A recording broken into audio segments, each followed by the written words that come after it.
और निशंक जी का वो उनको ये था कि प्रेस कैसे चलेगी। अब एक फुलटी हुआ करता, फुलटी जानते हैं आप, पतीले की भांति गोल। ऐसा नहीं कि आज का दौर अलग है। मैं भाग्यशाली समझता हूँ कि मैंने नहीं किया आपने? मैंने नहीं ऐसे चैनलों में कभी काम नहीं किया। मुझे बहुत ऑफर से कह रहा हूँ, और ऐसा नहीं है कि कपड़ों में भी मैं कॉम्प्रोमाइज़ करता हूँ, लेकिन हाँ। तो ये सच है कि जितनी ये गिफ्ट आती है महिलाएं देती है आपको गिफ्ट? मतलब अगर बाय द वे महिलाएं दे रही हैं तो क्या दिक्कत। वो लोग जो ग्लैमर में नहीं थे, वो ग्लैमर में उनकी क्वालिटी सोशल मीडिया ने आगे लाके पहचान तो दी ये है। तो इसका मतलब ये विकसित दौर है, आगे बढ़ने वाला दौर है मीडिया के लिए। मतलब मीडिया का सुखद दौर कहेंगे। देखिए, सुखद दौर कह सकते हैं आप। नमस्कार, मैं हूं आपके साथ प्रेम पंचोली। आप देख रहे हैं उत्तराखंड टाइम। आज हम खास मेहमान से आपको मिलवाएंगे, खास इस मायने में जिन्होंने 35 साल से पत्रकारिता की है और लगातार कर रहे हैं। पत्रकारिता ही नहीं, वो रंगमंच के भी अच्छे मंजे हुए खिलाड़ी रहे हैं, लेकिन उनकी पहचान एक सीनियर जर्नलिस्ट के तौर पे हमारे राज्य में है। राज्य बनने से पहले राष्ट्रीय राजधानी तक उनकी पत्रकारिता के आज कहानियाँ आज भी लोगों के जुबान पर है। तो हमारे स्टूडियो में ऐसे ही एक शख्सियत जिनके मैं बार बार बोल रहा हूँ कि हमारे ऐसे सीनियर जर्नलिस्ट हैं, स्टूडियो में मौजूद हैं। मनोज इस्टवाल जी, आपका बहुत बहुत स्वागत है। नमस्कार। अच्छा भाई जी, अब मैं क्या बोलूँ, मैं तो भाई जी बोलता हूँ हर समय, मेरे मुँह से भाई जी निकलता है। अच्छा ये बताओ, आप इतनी देर में क्यों आए? मैंने कब से आपके पीछे पड़ा हुआ हूँ। अब क्या बोले, कहीं वो है कि खुद ही को कर बुलंद इतना कि हर तकदीर से पहले खुदा बंदे से आके पूछे कि तेरी रजा क्या है। तो भगवान ने मुझे भी पता नहीं ऐसे उलट पुलट के कितने काम दे रखे। किसी को टाइम देता हूँ, उसके पास पहुँच नहीं पाता, तब तक दूसरा टाइम ले लेता है, और दूसरे का टाइम किल, उसका भी टाइम किल, मेरा भी टाइम किल, और हासिल पाए। ऐसा तो नहीं पत्रकारों को टाइम ही नहीं लगता है? नहीं, पत्रकारों के पास देखो, अब प्रेम मेरा छोटा भाई है, उसके पास आगे पीछे अगर वो नाराज़ भी हो जाता कि पीछे आया तो तब भी मैं मना ही लेता। लेकिन कुछ ऐसे होते हैं कि जिनको मनाना बड़ा मुश्किल होता है। जैसे अभी शर्मा जी थे हमारे मित्र, हिमाचल के, उन्होंने सुबह से फ़ोन किया, मैंने 3 बार टाइम दिया उन्हें, और आगे भेंट हुई आपके स्टूडियो में। तो चलो ये ठीक है, ये भी ठीक है। अच्छा मैं कहाँ से शुरू करूँ? 3 प्रकार से लोग आपको जानते हैं हमारे प्रदेश में। एक तो बहुत सीनियर जर्नलिस्ट हैं आप, जो सभी जानते हैं आपको। दूसरा, आपका जो दूसरा रूप है उसमें भी सभी जानते हैं आपको। रंगकर्मी हैं, फिल्म स्टार हैं, फिल्म मेकर हैं, कंटेंट राइटर हैं, स्क्रिप्ट राइटर हैं, और तीसरा जो चेहरा है उसको कम लोग जानते हैं, एक कवि भी हैं आप। अरे कविताएं आप लिखते हैं ना? तो कहाँ से शुरू करूँ? कविता से शुरू करूँ, पत्रकारिता से शुरू करूँ? अच्छा ये बताओ भाई, चलो छोड़। मैं तो ये सोचता हूँ कि लोक संस्कृति, लोक समाज के किसी भी रंग पे आप बात कर लीजिएगा, मैं वहाँ खड़ा हूँ। पत्रकार कैसे बने? पत्रकारिता से लेके, और पत्रकार कैसे बने फिर? पत्रकार देखिए, मैं पहले बचपन से ही एक जिजीविषा थी कि मैं कभी कभी रेडियो में समाचार सुनता था। कि अब आप सोहनलाल शर्मा से या सोहनलाल थपलियाल से समाचार सुनिए। मैंने कहा ये रेडियो में बोलते कैसे हैं, कौन होगा ये? कब की बात रही है ये? जब मैं मेरे ख्याल से हाई स्कूल इंटर में पढ़ता था। सन याद है? सन 1984 या 78 या 84 के बीच की बात। तब रेडियो थे गाँव? तब रेडियो थे। अच्छा। हमारा रेडियो था। अच्छा। और खबरें सुनने के लिए सब आते थे गांव के। हाँ, मतलब ज़्यादा रेडियो नहीं होंगे, 2-4 बहुत कम रेडियो थे। जब टीवी आया पहली बार हमारे तो घर में, तो आसपास के भी आते थे। और सबसे बड़ी खासियत सुनाता हूँ, मैंने जब खैरी का आंसू एक एल्बम किया था लखनऊ दूरदर्शन के लिए, तो उस दिन मैंने बोला था कि आज प्रसारित होगा। उस दौर में मैं 86 की बात कर रहा हूँ। 86-87 की बात होगी। तो पूरे गांव के लोग, मतलब घर में जगह इतनी की जगह नहीं थी, वो बैठ गए कि यार सचमुच ऐसा हो सकता है क्या कि ये आएगा। अच्छा, मैं स्क्रीन पर दिख भी रहा हूँ, नाच भी रहा हूँ, लोग बोल रहे हैं इसकी शक्ल के पता नहीं कौन होगा, ये है ही नहीं है, ये है ही कि नहीं है। बाद में नाम दिया गया, उन्होंने कहा जी मनोज इस्टवाल, तो कोई और भी हो सकता है। मतलब ये देखिए, उस दौर में कोई कल्पना भी नहीं कर सकता था कि एक गांव का बच्चा उठ के और टीवी में दिखेगा। तो इतना सारा क्रेज़ था उस समय। इस क्रेज़ को और इस सतरंगी दुनिया को का जब आभास हुआ तो मैंने पहले अमेरिकन एम्बेसी, बीफेप सेटलैंड आइलैंड की एम्बेसी और जाने कितनी जॉबें छोड़ी, लेकिन साथ में पत्रकारिता भी की। और आखिर इस पत्रकारिता ने ऐसे कर दिया कि मैं अब कहीं जॉब कर ही नहीं सकता। अच्छा, क्योंकि ये है ही ऐसा, मीडिया लाइन ऐसी है कि वो जो आज के बच्चे भी आ रहे हैं नॉन निकाल भी, वो आने वाले कल में कहीं जॉब नहीं कर सकते। जब शुरुआत हुई ना पत्रकारिता तो किस तरह से हुई, मतलब उसको थोड़ा आप कंटिन्यूटी में बताएं। दरअसल चौथी दुनिया में जाने का मेरा ये था कि मैं सरिता वगैरह पढ़ता था, तब सरिता आती थी, सत्य कथाएँ आती थी अच्छा, मैगजीन्स। यार मैंने कहा मैं भी एक लेख सरिता को देता हूँ। सरिता में छपा, फिर 2-3 और मैगजीनें थी उस दौर की, अभी याद नहीं आ रही मुझे। कादम मनी थी एक, उनमें मैंने कहा जिसका मतलब मैं अच्छा लिखता हूँ। फिर एक दिन मैं अपने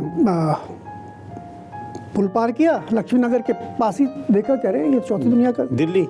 दिल्ली। तो आप दिल्ली चले गए थे? हाँ, मैं तो इंटर के बाद फिर ग्रेजुएशन दयाल सिंह कॉलेज से किया, वहीं पर छात्र नेता भी रहा। राजनीति की, दबा के राजनीति में लोकदल दिल्ली प्रदेश का महासचिव रहा हूँ बोगना जी के साथ। अच्छा, युवा लोकदल दिल्ली प्रदेश का। अच्छा, तो बहुत सारे हेमंत नंदन बोगना जी के साथ। अच्छा, एच एन बोगना जी के साथ। अच्छा, तो बहुत सारे मुखौटे ओढ़े हो हर फील्ड में आजमाया, सारा कुछ आजमाया, है ना।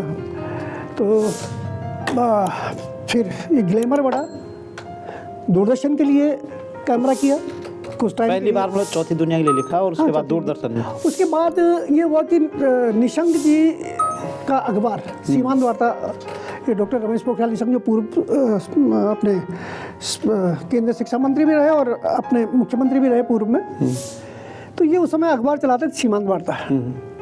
उस समय मेरे बहुत सीनियर, आज की डेट में सीनियर मित्र हैं, गणेश कुशाल गणी और त्रिभुवन उनियाल। अच्छा। ये पत्रकारिता सीख रहे थे तब।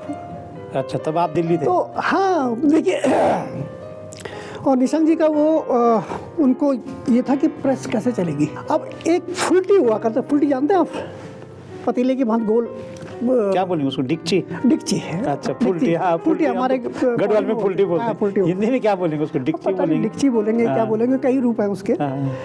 तो उसमें क्या होता कि था कि ये त्रिभुवन उनियाल और गणेश कुशाल गणी, लक्ष्मी नारायण मंदिर है, उसकी धर्मशाला में रहा करते थे, और वहाँ शाम को स्टॉप में खिचड़ी बनाई, पौड़ी में। अच्छा। पत्रकारिता का शुरुआती दौर कह रहा हूँ मैं, उस दौर पे। तो मैं दिल्ली से आता था, तो ये कौन सा सन रहा होगा? ये 89 से पहले का है, 89 के अच्छा दौर का, क्योंकि 89 के बाद ये जर्नलिज्म करने वहाँ चले गए थे श्रीनगर, गणेश कुशाल गणी और अरुण शर्मा, ये जो पहली टीम है। तो मैं दिल्ली से आता तो ये बड़े खुश होते थे कि चलो कुछ दिन हम ज़रा अलग से खाएंगे। अच्छा, क्योंकि पहले से मेरा थोड़ा सा शौकिया मिजाज था, खाने पीने का बड़ा अलग से वो था। मैं स्ट्रगल बता रहा हूँ पत्रकारिता का, कि पत्रकारिता को जीने वाले जो आज नामी पत्रकार हैं, उन्होंने किन कठिनाइयों से उठकर अपना दौर शुरू किया। तो उस दौर में तब फुल्टी अच्छा, फुल्टी से शुरुआत होके और आज बड़े कढ़ाई तक और पतीले तक पहुंच गए हैं सब। तो चलिए, ये तो फन होता रहता है। लेकिन निशंक जी से मुलाकात हुई। निशंक जी जब कोटद्वार में थे, तब भी मैं उनके अखबार के लिए, सीमांत वार्ता के लिए झकझकी करके एक वो लिखता था, कॉलम झकझकी, 4 लाइन की झकझकी लिखता था, जैसे कविता बोल रहे हैं आप, उसी टाइप की। तो उसके बाद एक दिन निशंक जी ने बोला कि इस्टवाल, अगर मनोज, अगर तुम इस अखबार के लिए अपने कंधों पे उठा सको तो अच्छा कर लो, थोड़ा सा मुझे भी वो हो जाएगी। तो मुझे पता था कि पेमेंट उस दौर में कैसे देंगे निशंक जी। मुझे वो भी दिन याद है कि जब वो वकील साहब राजेंद्र पोखरियाल थे, जिनके मकान पे ये था प्रेस, जब किराया नहीं दिया गया था तो उन्होंने सारा उठा के वो जो लगाते थे वर्ड्स, जो छपती थी जो मशीन वाली, वो सब फेंक दिया था। तब फिर हम वहाँ से उठाते हाँ थके। ये वो दौर भी देखा है। ऐसे ही आज निशंक नहीं बना, निशंक ने अपने आप में, निशंक जी ने बहुत वो किया है उस समय, बाहर फेंक दिया। हाँ, आज कई बोलते हैं कि यार निशंक की कविताएं कौन लिखता है, निशंक के लिए लिखता कौन है। उस दौर में निशंक जी तब भी लिखते थे, क्योंकि तब विधायक भी नहीं थे, कुछ भी नहीं थे वो। ना, वो तो लिखते हैं, खैर वो तो अलग है ना? विषय है। ये अलग, वो कह रहा हूं यहाँ मैं, से पत्रकारिता की शुरुआत बात आप है। सीमांत वार्ता में आए, फिर सीमांत वार्ता किया, फिर कलयुग दर्पण सहारनपुर में एक चिरंजीव लाल पंत थे, उनका कलयुग दर्पण भी संभाला वहीं से। अच्छा, दिल्ली में नौकरी भी की एक साथ, और उस दौर में ये मतलब ये लग लो कि सीमांत वार्ता कलयुग दर्पण के लिए मैं दिल्ली से वो लिख के कॉलम पोस्ट करता था। हाँ। और तब वो छपते थे, ठीक है। तो उसमें एक खंतवाल होटल था वहाँ सतपुली, तो जब वो दिल्ली आता था तो मेरे जिया जी CBI में थे, तो उसमें खंतवाल होटल का एक विज्ञापन होता था उस दौर में। अच्छा, तो जिया जी ने इस्टवाल बोलने की जगह और खंतवाल जी ये बोलना शुरू कर दिया। मौका बढ़ गया था। एक तरीके से तो वो थे, उनके लिए मौका था ये। तो ये पत्रकारिता की शुरुआत मैंने तीनों फॉर्मेट पे पत्रकारिता के तीनों के चारों फॉर्मेट लगाइए आप, इलेक्ट्रॉनिक, आपने प्रिंट, डिजिटल और डॉक्यूमेंट्रीज, ये भी उसी का एक। तो ऐसा लगता है कि आपने मीडिया और फोक मीडिया दोनों के लिए काम किया, दोनों के लेकिन लिए रच। परमानेंटली कोई तनख्वाह बेस्ड काम तो किया नहीं आपने? ऐसा लग फ्रीलांसर? मैंने बहुत काम किया, मैंने चौथी दुनिया में वेतन पे किया, मैंने दूरदर्शन पे वेतन पे किया, मैंने आंखों देखी पे वेतन पे किया, मैंने तो बड़ा पॉपुलर कार्यक्रम था दूरदर्शन का। स्टार में किया वेतन पे, मैंने आज तक में किया वेतन पे, है ना। भले ही स्टार इसके लिए मैंने स्ट्रिंगर के रूप में किया, क्योंकि मैं आंखों देखी के साथ था। मैंने नेपाल वन के लिए वेतन पे किया कई सालों तक। नेपाल वन का तो मुझे भी पता हाँ है। लेकिन मैंने परख के लिए वेतन पे किया, परख आता था, वो शायद आपको पता नहीं होगा। नहीं, परख दूरदर्शन का। अच्छा, इतना लंबा आपने मैंने बहुत खबरों की दुनिया के लिए वेतन पे किया, मैंने न्यूज़ ट्रैक के लिए, जब ये जो चोटें देख रहे हैं ना, ये सर फटा हुआ है अयोध्या कांड में, कभी कहता नहीं हूँ लेकिन हाँ ठीक है भाई। मैं तो उस पे जा ही रहा था कि हाँ। इतने बहुत विविध रूप में आपने काम किया मीडिया के लिए, मीडिया और फोक मीडिया, जिसको हम सरल भाषा में कह सकते हैं। कोई ऐसा दौर जो आप ये चोट की बात करें, इसी का आप सुना दीजिए, कैसे हुआ ये? उस समय मैं तो कहने वाला था, पर अयोध्या कांड का था। हाँ। अयोध्या के टाइम पे BBC के पत्रकार थे, मैं भी था, कैमरा लेके गया हुआ। अच्छा, तो जब लाठियाँ पड़ी अच्छा, तो मतलब हुआ कैसे था? मतलब आधा- वो पूरी घटनाक्रम सुना दो आप जरा। जब वो पूरा टॉम तोड़ने के लिए सारे वो चढ़ गए थे, हम शूट कर रहे थे। अच्छा, तो मुझे लगता है कि उस कौन? समय जब बाबरी मस्जिद को डरा? बाबरी मस्जिद का ढांचा। अच्छा, तो मुझे लगता है कि उस समय मुलायम सिंह यादव जी जब मुख्यमंत्री थे हाँ। उत्तर प्रदेश के, तो उन्होंने आदेश दिए थे कि कोई भी फुटेज इलेक्ट्रॉनिक मीडिया तक नहीं पहुंचनी चाहिए थी। अच्छा, तो हाँ। पत्रकारों में मार पड़ी? बहुत बुरी तरह कैमरा टूट गया था, मैंने तो टेप हाँ, आपके से निशान बचाई भी और बहुत घायल रहा कई दिन तक, है हॉस्पिटल ना। में भर्ती रहे? हाँ। अच्छा, तो आज जो नए पत्रकारों के खून का जोश होता है, लिखते हैं वो बिल्कुल बेधड़क, उनको ये पता नहीं है कि एविडेंस क्या होते हैं और किस तरीके से लिखना सरल है, लेकिन निपटना कैसे होता है, एविडेंस को कैसे कलेक्ट किया जाता है, किस तरीके से कलेक्ट किया जाता है, ये पत्रकारिता आज की नहीं सिखाती वर्तमान की। जबकि आज खुला प्लेटफॉर्म है, अगर आप में कुव्वत है तो आप अपने को 100 में साबित कर सकते हैं। इतना लंबा सफर, 35 साल, और फिर आज तो नए न्यू मीडिया का दौर है। हाँ। न्यू मीडिया से थोड़ा पहले और आपका जहाँ से शुरुआत हुई, हाँ। इसके बीच में कोई खतरनाक समय रहा आपका जिसको आप शेयर करना चाहते हैं? बिल्कुल खतरनाक समय न्यू मीडिया के बीच, पहले? और नहीं न्यू मीडिया से पहले तो जो दौर था, हाँ। जब मैंने प्रिंट से इलेक्ट्रॉनिक में छलांग मारी, अच्छा, तो कई चैनलों के ऑफर आते थे कि यार इस्तेमाल आ जाओ। जैसे मेरे पास था, पता नहीं क्या था, भगवान जाने क्यों लोगों को ये था कि हाँ ये लड़का है अलग से। लेकिन फिर एक दौर आया इलेक्ट्रॉनिक में कि भाई साहब हाँ ये आईडी भी है और ये आप ब्यूरो संभालिए देहरादून से। अच्छा, अब बताइए आप क्या कर पाएंगे? मैंने कहा क्या कर पाऊंगा, खबर करूंगा और क्या कर पाऊंगा। हाँ। कि नहीं आप बिजनेस क्या दे पाएंगे? अच्छा, ऐसा? मैंने कहा मुझे बिजनेस देना है आपको। अब पता लगा कि हर चैनल जो भी अपनी आइडिया और वो ब्यूरो लाता है, वो इस शर्त पे होता है कि आप बिजनेस क्या देंगे। तो उसका क्या मतलब है? मतलब बिजनेस आप समझे नहीं, आप विज्ञापन कितने लाएंगे? अगर आप 1 करोड़ के विज्ञापन लाएंगे तो उसके आधार पे आप सैलरी पैकेज आपका कमीशन के रूप में सैलरी जाती है, वो सैलरी अकाउंट में। अच्छा। लेकिन बड़ी चालाकी से ट्विस्टिंग होती है ना। ये तो बड़ा खतरनाक दौर है। ये बड़ा खतरनाक दौर है, आज का भी वही दौर है। हाँ। ऐसा नहीं कि आज का दौर अलग है। मैं भाग्यशाली समझता हूँ कि मैंने नहीं किया आपने? मैंने नहीं ऐसे चैनलों में कभी काम नहीं किया। मुझे बहुत ऑफर से कह रहा हूँ, है ना। मैंने इसीलिए स्ट्रिंगर के रूप में स्टोरियाँ उठाई, स्टार के लिए, आज तक के लिए, ANI के लिए एक्चुअली, और तो और मैंने मुझे ज्योग्राफी, नेशनल ज्योग्राफी के लिए बेचे अपने फुटेज। मैंने ये डिस्कवरी आती है, डिस्कवरी में आपकी दिवाली दिखाई है जौनसार की, तो वो फुटेज बेचे हैं मैंने। उसका मैंने कभी भी कंप्रोमाइज़ नहीं किया। और आज अगर मैं बहुत सुकून की नींद शाम को सो पाता हूँ तो आप खुश हैं उसके कि अगर पीछे कारण ये है कि न मेरे पास बहुत बड़ा बंगला है, न मेरे पास लंबी लंबी गाड़ियाँ हैं। गाड़ी है तो है, जो गाड़ी है तो है, चल रही है फर्स्ट क्लास, है ना। जो पत्रकार मेरे पैर छूते थे, हाँ, वो आज भी छूते? नहीं, वो पत्रकार छूते हैं, पत्तलकार नहीं। अच्छा अच्छा जो पत्तलकार बन गए हाँ। वो बोलते हैं हॉरिस्टवाल। क्या हाल है भाई? ऐसा तो दौर है ये दौर है। इस दौर में क्या कहते हैं, बहुत कुछ सीखा है। मैं पहला पत्रकार हूँ इलेक्ट्रॉनिक मीडिया का, जो राजधानी बनने के बाद देहरादून में जाना गया कि ये पहला इलेक्ट्रॉनिक मीडिया का पत्रकार है। उससे पहले इलेक्ट्रॉनिक मीडिया की ABCD नहीं जानते थे लोग। ना, हम सुनते थे कि भाई पत्रकार हैं तो हरिद्वार में, देहरादून और बीदर कहीं हमारे वो पत्रकार, वही। हरिद्वार में कुछ जमघट रहता था पत्रकारों का, बिल्कुल, ऐसा सुना बिल्कुल, देता। अब ये देखिए ना, अब आज के डेट का दौर ये है कि इतने डिजिटल कैमरे आ गए, DSLR आ गए कि जब आपकी मर्जी आए तब आपने क्या बोला, कैसे बोला, उसको उड़ा दो, कर दो, ऑनलाइन एडिट कर दो। हमारे टाइम पे जो कैमरा होता था, DG बीटा, लो बैंड और हाई बैंड भी होते थे। अच्छा। DG बीटा से जब होता था तो कैमरा 22 किलो वजन का होता था, स्टैंड 18 किलो का है। और तो 22 किलो का कैमरा आपके कंधे पे है या कोई दूसरा था? नहीं। अब देखिए, जब मैंने सबसे पहले कांडोईवरम की दिवाली शूट की थी 98 में, आपके कांडोईवरम में दिवाली होती थी, बहुत ज़बरदस्त। तो हिमाचल और उसके दोनों ऐसा मैंने एरिया चुना था वो कि जहाँ हिमाचल की संस्कृति भी मिले और जौनसार बाबर की संस्कृति मिले। तो कांडोईवरम की दिवाली जब मैंने शूट की थी तो भाई साहब अटाल से पैदल जाना पड़ता था वहाँ तक, कुछ सड़क नहीं थी दूर दूर तक। बाप रे, है ना।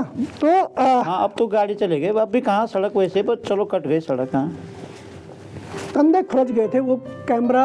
अब लोडर कहाँ से लाऊं, कैमरा लोडर कहाँ मिलते थे उस दौर में। तो भारत सिंह राणा, वो क्या राणा है अपने वहाँ का, अपने वो सॉरी, उनका अपना वो है यार, ये संस्कृत कर्मी है राणा। अच्छा अच्छा, बच्चन सिंह राणा? नहीं, मुन्ना सिंह राणा के छोटे भाई। अच्छा, भगत सिंह राणा। भगत सिंह राणा, हाँ। वो हुए, उनकी वाइफ हुई दुर्गेश, ये सब साथ थे उस दौर में मेरे, है ना। अच्छा, तो वो दौर देखा है ना। वो तो जो जैसे कभी जैसे आप कैमरे उस जमाने जो कैमरे जिसमें रील पड़ती थी, ऐसा भी आया कभी कि आपने फोटो खींची बढ़िया और आपको लगा कि कल सुबह तो तहलका मचने वाला है अखबार में और रील खराब हो गई? मैं बताऊंगा उसका। कैसे? आप लोग यकीन नहीं करेंगे। फिर यही आ जाएगा कि सामाजिक प्रतिबंधिताओं की बात है, वो अलग बात है।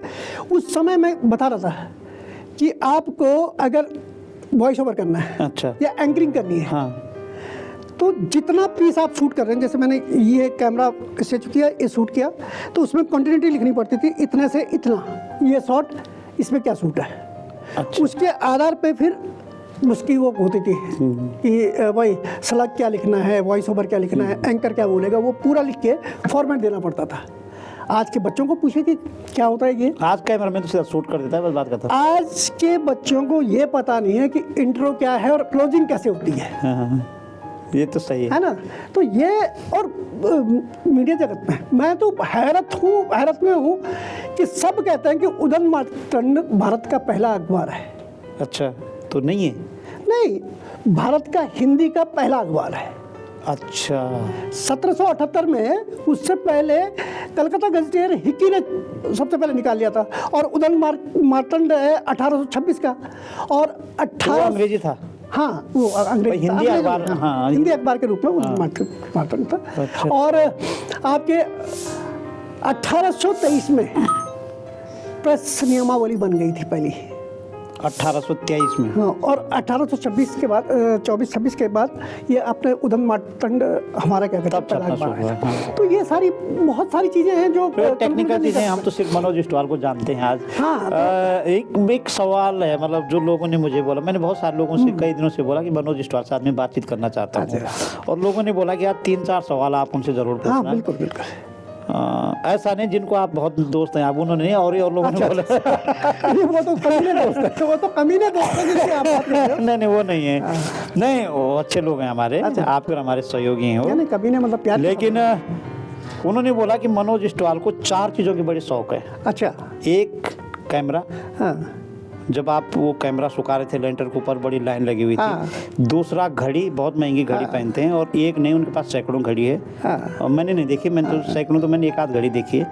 कपड़े, वो बहुत ब्रांडेड कपड़े पहनते हैं, और भोजन, बहुत विशेष भोजन करते हैं। जब वो घर में तो जैसे ही होगा, लेकिन मित्रों के साथ बैठेंगे तो विशेष जगह बैठेंगे, विशेष भोजन करते हैं। ऐसा क्यों?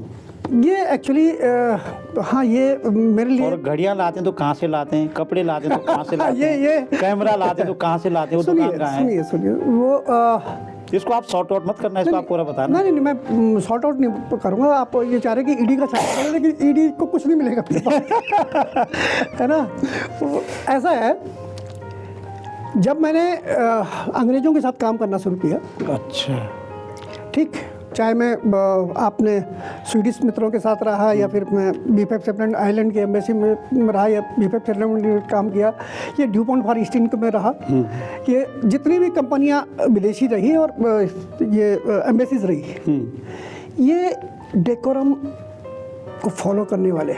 अगर आप अच्छा, ऑफिस टाइम पे हैं तो आप जीन्स नहीं पहन सकते कभी भी। अच्छा, हाँ, जीन्स ऑफिस में अलाउ नहीं है। आप टी शर्ट पहन के ऑफिस नहीं, फॉर्मली, फॉर्मल आपको पहनना है, जो है ड्रेस कोड होता था। अच्छा। ड्रेस कोड से बाहर आप जाएंगे नहीं तो आपकी छुट्टी। अच्छा, उनके साथ मैंने बहुत कुछ सीखा है। कपड़े यार का बड़े, मतलब, हाँ। अच्छा, फिर भगवान ने मुझे सूरत इतनी अच्छी नहीं दी, तो मैंने कहा यार लोग नहीं उसमें बात नहीं, उसमें सवाल है, अभी उसी पे आ रहा हूँ, उसी पे आ रहा हूँ। तो वो सूरत को मेंटेन करने के लिए मैंने भी ऊंचे ख्वाब देने, वो मुंगेरी लाल के सपने आते थे ना, मुंगेरी लाल सपने पूरे नहीं कर पाए, लेकिन मैंने अपने सपने, हर सपने जिए, हर सपने पूरे किए। जो मैंने चाहा वो हुआ। अब होता कि अगर मैंने एक घड़ी ले ली, स्टार्टिंग में जब मैंने रोलेक्स पहनी थी, तो आम आदमी के लिए रोलेक्स क्या है, कुछ भी नहीं था, ठीक। अब वो रोलेक्स पहनी, वो कैसे मेरे पास आई, किसी मेरी एक स्वीडिश मित्र थी, वेरोनिका हार्बिन, वो मुझे गिफ्ट करके गई, तो मुझे लगा घड़ी तो है।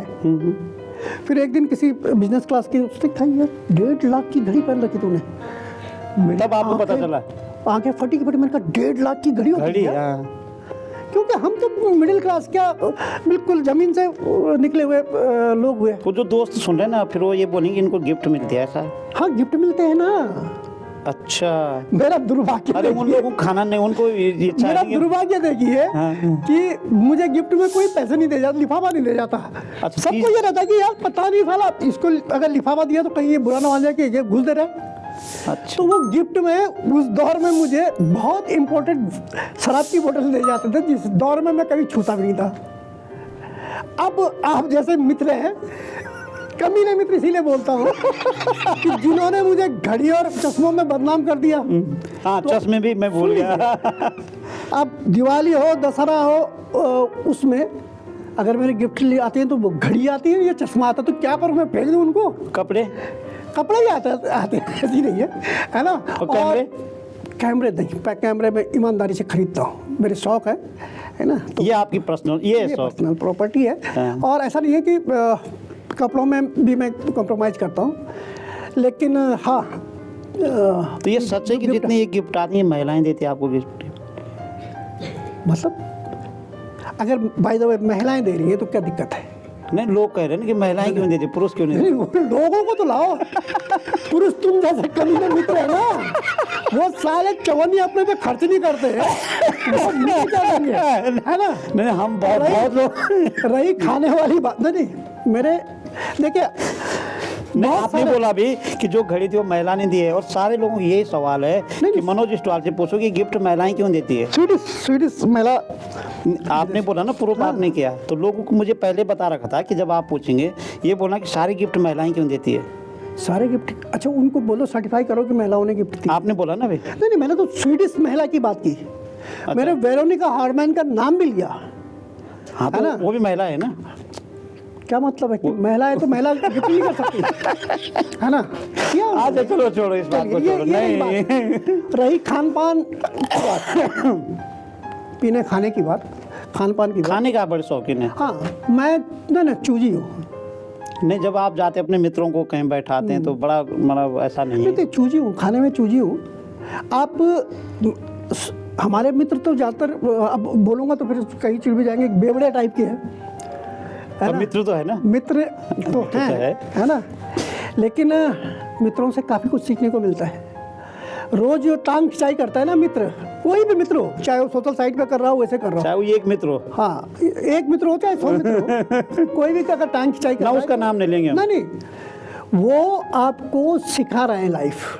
आप अगर टांग खिंचाई को बुरा मानते हैं तो मानिए ना, लेकिन आपको अगर सच्ची सीख कोई दे रहा है तो आपसे जो जलन कर रहा है वो दे रहा है, ये टांग खिंचाई वाले मित्र नहीं, होते वो तो आदर पूरा करते हैं। हैं। भाई साहब, वो सवाल नहीं पूछ सकते आपसे ना, आदर पूरा करते हैं। आपका जैकेट मैं तभी उतारूंगा जब आप पे अच्छा लग रहा है, तो मुझे लगेगा कि यार मेरे पे अच्छा लग सकता है। आपको अगर मैं नंगा करने की कोशिश कर रहा हूँ तो कहीं ना कहीं मेरे दिमाग में आपके प्रति जलन है। नहीं नहीं, अगर वो आपका पूरा आदर कर रहे हैं सरे राह, भाई साहब, तो वो आपका है। मैंने ऐसे आदर करने वाले भी देखे हैं। मैंने तो उनकी वंशजों के बारे में, मेरे कई मित्र बोलूँगा तो फिर जातिगत आ जाएगा कि जिनके यहाँ से हम वो खाते थे, शानदार बिरयानी खाते थे, और जब वो हमारे साथ टूर पे गए साहब, उन्होंने कहा जी हम तो नहीं खा सकते। क्यों? ये झटके का नहीं है, हम नहीं खा सकते। चलो भाई, राजन जोशी तो आप जानते रहे मेरे मित्र को, उसने बोला यार हमारे पे कोई फ़र्क नहीं पड़ता कि झटका है हलाल है। चलो दूसरे दिन मान से तो मान से सुन लो, हलाल की दुकान पे ले गए, बोले भाई लिया, उनके नाम नहीं लूँगा। उन्होंने कहा सर ये भी नहीं, कि क्यों नहीं, कि जब तक मुर्गी पे खुद छुरी नहीं फेरूँगा, कलमा नहीं पढ़ूँगा, तब तक ये हराम है मान लिया। ऐसे मित्र भी देखे, ठीक, लेकिन मैं उनकी इसलिए प्रशंसा करूँगा कि कम से कम वो अपने धर्म कर्म के प्रति ईमानदार तो हैं। चलिए, धर्म कर्म के प्रति है, लेकिन आपका अनुभव को आज हम आपका मतलब लोगों के काम आए। हम ये कहना चाहते हैं कि इतना लंबा सफ़र पत्रकारिता का, आज के जो न्यू पत्रकारिता, इसको आप कैसे देखते हैं? डेवलपमेंट देख रहे हैं या कुछ देखिए, कोई क्राइसिस है या संक्रमण दौर है, कैसे आप इसको देखते हैं? दरअसल जो आज की जनरेशन में जितने भी मास कॉम कर रहे हैं बच्चे, हमारे टाइम पे तो मास कॉम नहीं होता था। अच्छा। हमारे अब डिप्लोमा मिलता है, हमारे टाइम पे डिग्री मिलती थी। हमारे पास बीजे होता था, bachelor of journalism, master of journalism, हाँ। ठीक है, जैसे MA BEd है, हाँ, वैसे या MA MAd है, हाँ। तो वैसे ही ये था। तो आज का परिवेश बदल गया है। आज का बच्चा बहुत जल्दी आसमान छूना चाहता है, ठीक। अच्छा। और हो क्या गया है कि हर मास कॉम जितने भी इंस्टीट्यूट हैं, यहाँ तो मेरे ख्याल से सैकड़ों हैं देहरादून में अकेले, जो व्यवसाय के अड्डे हैं, हाँ। वहाँ हर बच्चा सपने लेके जाता है कि मैं तो आने वाले मास कॉम करने के बाद तो पता नहीं मैं क्या कर लूँगा। हाँ। लेकिन वो सीखता क्या है? उनको पढ़ाने वाला टीचर कौन है, जिसने खुद मास कॉम की विधिवत खुद ही पढ़ाई नहीं की, पढ़ाई नहीं कर रखी। हमारे मास कॉम में हमें वो जर्नलिज्म में हमें कैमरा सिखाया जाता था। हमारा कैमरे के एक एक फोकस एंगल करवाए जाते थे, डिजिटल कैमरा भी और वो सभी मैनुअल कैमरा भी, सारे दोनों, मतलब इलेक्ट्रॉनिक और वो। आज एक पत्रकार को कोई मतलब नहीं, नहीं तो पत्रकार क्या मतलब कैमरे से। एक्सीडेंट हो गया और कैमरामैन बीमार हो गया और तुम PM को खबर करने जा रहे हो, तो तब किसको पूछोगे? आप तो खैर कैमरे ऐसे आ गए, आप फोन से भी कर रहे हो। हमारे दौर में वो सिखाते थे, ठीक। सीखना तो लगातार ही पड़ेगा ना, अगर मतलब डेवलपमेंट भी हो गया है। तो वही कह रहा था मैं कि आज की जनरेशन में अगर ये नहीं होता, ये डिजिटलाइजेशन नहीं होता, तो क्या करते हैं आज के पत्रकार? मेरी समझ में नहीं आता। मैं देखता हूँ, मैं आज हाँ, किसी कंटेंट ये ऐसे भी उठा रहे हैं, राजनेता कंटेंट भी ये ऐसे की, उठा किसी की भी राजनेता की वो बैठक अटेंड नहीं करता। कारण क्या है कि बहुत ग्लानि होती है जब वापस लौटता हूँ। आज के पत्रकारों को कोई मतलब नहीं कि राजनेता क्या बोल रहा है।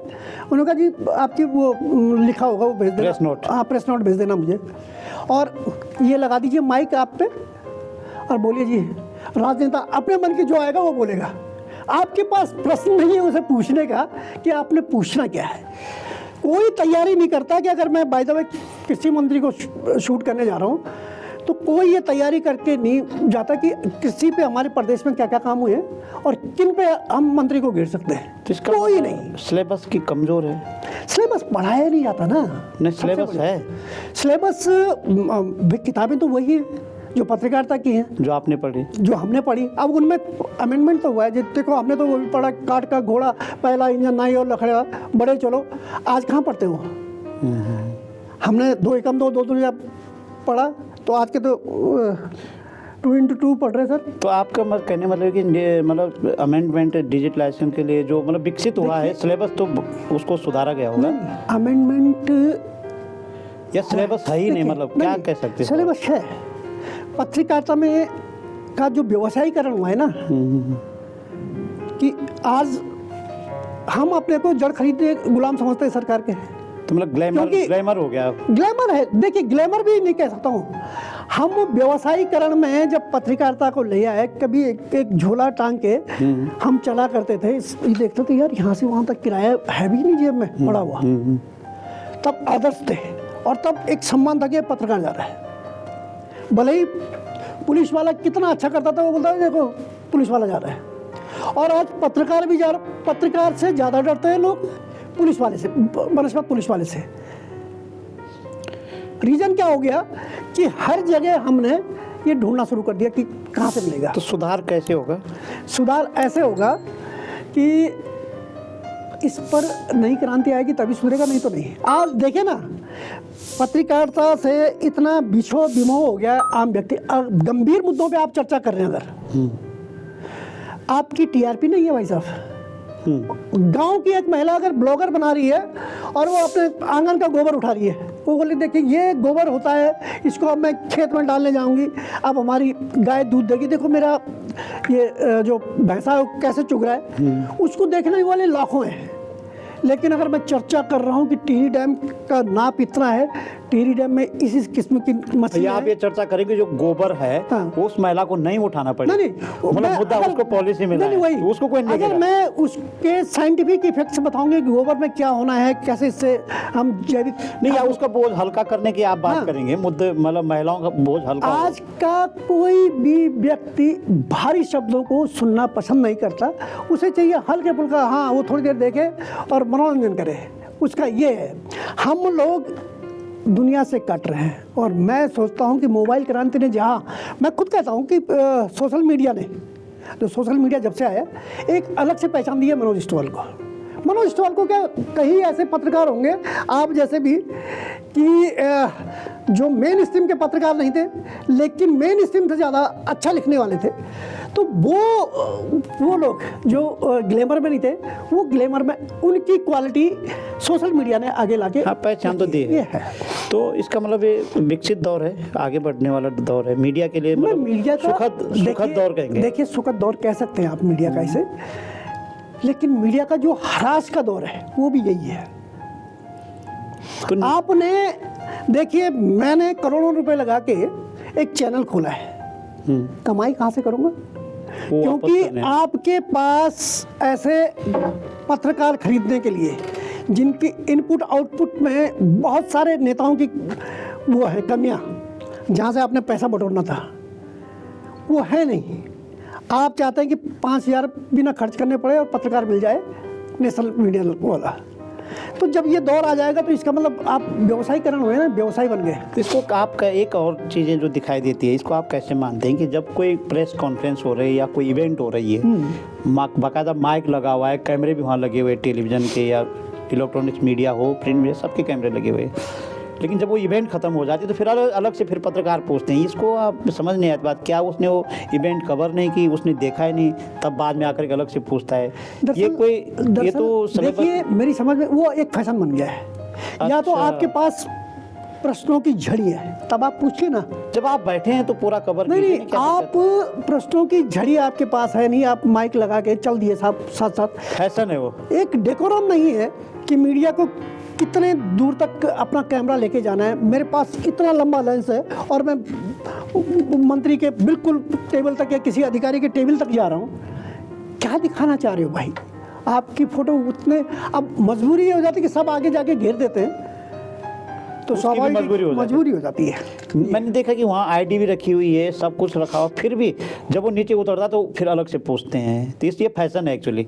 ये फैशन हाँ, ये शंकाएं दूर करनी चाहिए। नहीं, ये शो का भी है टाइम, और अपने को साबित करने के लिए कि हाँ मैं पत्रकार। हाँ, तो फैशन ही हो गया वो।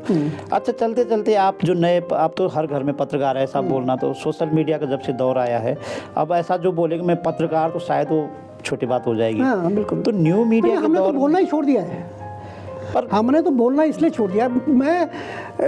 मैंने और तो रहा, जितने भी न्यूज़ चैनल है ना, सबको हाथ जोड़ देता हूँ कि भाई साहब टाइम नहीं है।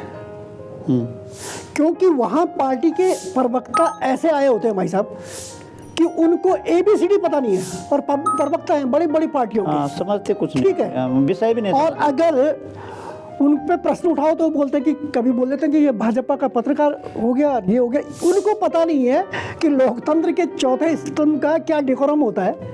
जब ऐसी नौबत आ जाए कि लोकतंत्र के चौथे स्तंभ का उनको पता ही नहीं है, तो उनके साथ क्या बैठना है फिर साथ में। अच्छा, इतना तो आप मानते हैं कि खबरें आप छुपा नहीं सकते?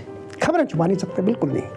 ये तो आप मान रहे हैं ना? अब तो अगर एक ने सेटलमेंट कर दिया तो दूसरा दिखा देगा। बिल्कुल बिल्कुल बिल्कुल। तीसरा भी दिखा देगा। जो पत्रकार है ही नहीं, उसने चुपचाप वीडियो बनाया और कर दी, वायरल कर दी। बिल्कुल हो सकता तो खबरें आप छुपा नहीं सकते। हाँ, नहीं छुपा। तो क्या बोलेंगे, व्यवसायीकरण भी हुआ है तो विकसित भी हुआ है कैसे? मतलब मैं तो ये कहूँगा कि आप जब खबरें नहीं छुपा सकते तो इसका मतलब जो न्यू मीडिया में लोग आ रहे हैं, आप खबरें नहीं छुपा सकते। जिसने वो खबर पर्दे के पीछे की कवर कर ली तो उसका फोन आ जाता है कि भाई साहब आपके पास आपका स्टिंग आया, मेरे पास क्या किया जाए। ये तो वो वो लोग हैं ना जिनको आपने बोला कि आप ब्यूरो बन जाओ और इतना हमें कमा के नहीं, वो लोग भी नहीं है। इन लोगों की तो ब्यूरो तक भी, वो तो उनको तो मिल जाता है। हाँ। वो जानते हैं सेटिंग एटिंग कैसे करना है। ये वो लोग हैं जो सिर्फ कमाना जानते हैं, इसलिए वो ऐसा भी है। ऐसा भी है। तो आप सुखद एहसास भी कहते हैं कि आप न्यू मीडिया ने जो ऐसा माहौल बना दिया कि आप खबरें छुपा नहीं सकते हैं। सुखद मीडिया ने, न्यू मीडिया ने कहीं नई अवधारणाएं भी बनाई हैं, ऐसा नहीं है कि नहीं बनाई। तो कैसा कंटेंट क्रिएट करें? देखिए, आज के बच्चे मेहनती भी हैं। मुझे लगता है कि आज के मीडिया से जो गायब हुआ है, हम सबके बीच में से, हमारी स्टोरीज, चाहे वो प्रिंट की हो, अच्छा, चाहे इलेक्ट्रॉनिक की हो, आप करंट पे खेल रहे हैं। सिर्फ आप अभी जो आप बस उसी पे, और वो भी आपने लोक समाज की बात करनी, जिस लोक का चौथा स्तंभ आपको कहा जाता है, उसको तो आपने बिल्कुल छोड़ दिया एक तरह से। आप राजनीति के पटल पर सिर्फ राजनीतिक पत्रकारिता इसलिए कर रहे हैं क्योंकि आपको राजनेताओं के बीच अपने को साबित करना है कि हाँ ये है। आपने आर्टिकल लिखने छोड़ दिए, आपने स्टोरी राइटर के रूप में, एक कंसेप्ट राइटर के रूप में काम करना छोड़ दिया। फैक्ट फाइंडिंग आप ये देखिए कि आप एक छोटी सी अगर डॉक्यूमेंट्री टाइप की भी अगर पेश करते हैं, किसी दौर में उनको देखने के लिए लोग लालच रहते थे। अब वो चीज़ें हो गए, हर चैनल से गायब। ऑल ओवर आप क्या मानते हैं कि मीडिया का विकास, नहीं मानते आप विकास हुआ है? नहीं, मीडिया का विकास किसने कहा? तो किस तरह का कंटेंट होना चाहिए? आज की डेट में मेरे ख्याल से हमारे दौर, आज से 50 तो नहीं, मैं 35 साल पहले की बात करता हूँ, उस दौर में गिने चुने पत्रकार होते थे। हाँ। और आज पत्रकार क्या, चैनलों की भी बाढ़ आ गई है, और चैनलों के बीच इतनी आइडिया हम जैसे न्यूज़ पोर्टल वालों की आ गई हैं कि ये पता ही नहीं लगता कि पत्रकार कौन है और बिना पत्रकार कौन है। पत्रकार कौन है, अपात्र कौन है और पात्र कौन है। अच्छा, आपके साथ जब बात बीच में टोक रहा हूँ, वो 100 घड़ियों वाली बात आपने कही थी, 100 घड़ियाँ नहीं है भाई, वो तो बवाल करने दो। अरे छोड़ो ना बात को।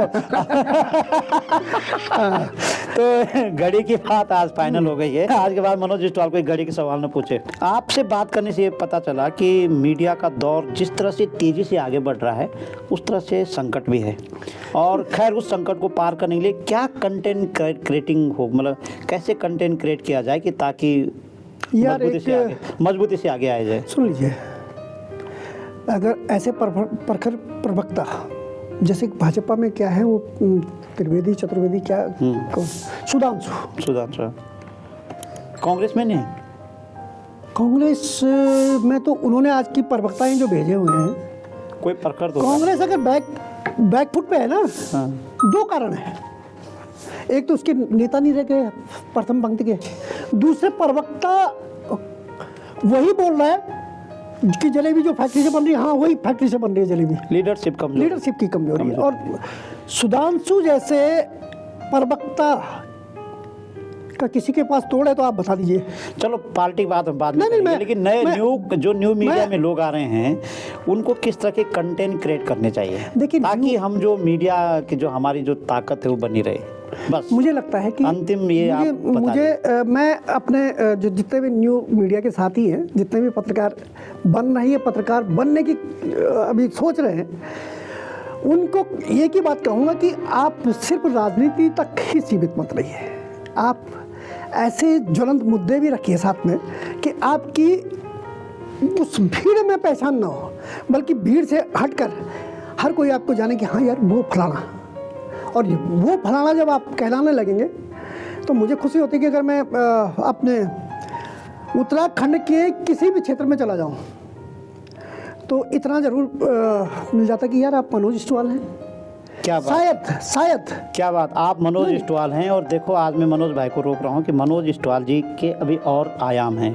मैंने पहले अपने इंट्रोडक्शन में कहा था कि आप कवि हैं, रंगमंच के बहुत मंजे हुए खिलाड़ी हैं, फिल्म मेकर हैं, कंटेंट राइटर हैं, स्क्रिप्ट राइटर हैं और फिल्म को बनाने वाले, और डीओपी तो आपके बराबर मुकाबला शायद मुझे नहीं लगता, देश के जाने माने डीओपी में आप आते हैं। तो इन और विषयों पे किसी अगले दिन बात करेंगे। आज हमने मीडिया और न्यू मीडिया और फोक मीडिया को लेकर के बात की है। उनकी शंकाएं बिल्कुल क्लियर है कि बिना कंटेंट के आपको आगे नहीं बढ़ना है, और अगर आगे बढ़ना है तो आप धड़ाम से गिर जाओगे। अगली कड़ी में ऐसे ही किसी खास मेहमान से आपको मुखातिब कराऊंगा। अनुमति दीजिए, नमस्कार।